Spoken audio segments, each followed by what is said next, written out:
රට ස්ථාවර වෙලාලු නම් පොහොසත් රටක් ලස්සන ජීවිතයක් නිර්මාණය වෙලාලු මං අහන්න කැමති 2024 ජනසංඛ්‍යාලේඛන වාර්තාවලට අනුව අපිට ලැබී තිබෙන තොරතුරු වලට අනුව 39 ලක්ෂයක් ඉන්නවා වැඩිහිටි ප්‍රජාව.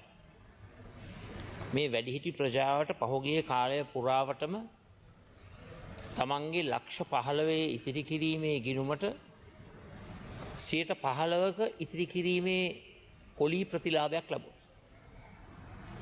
අද වෙන විට ඒ 15% පොලී ප්‍රතිලාභය 7% දක්වා අඩු වෙලා තියෙනවා. ඒ කියන්නේ විශේෂයෙන්ම ලක්ෂ 10ක තැන්පතුවක් තිබෙන විශ්‍රාමික මහත්මයෙක් මට කියලා වෙනවා.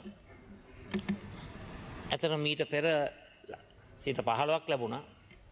ඊට පස්සේ ඒක අඩු වුණා 11.56ට. එතකොට හම්බුණා 9633ක්. දැන් එක පාරටම 107ට අඩු වෙලා 5833ක් තමයි දැන් ලැබෙන්නේ. ජනසංඛ්‍යා ලේඛන දෙපාර්තමේන්තුවේ සංඛ්‍යා ලේඛන වලට අනුව විශ්‍රාමික ප්‍රජාව වැඩිහිටි ප්‍රජාව 39 ලක්ෂයක් ඉන්නවා. මේකද ඔබ කතා කරන ස්ථාවරත්වය? මේකද පොහොසත් රට ලස්සන ජීවිතය? අපි අහන්න කැමතියි.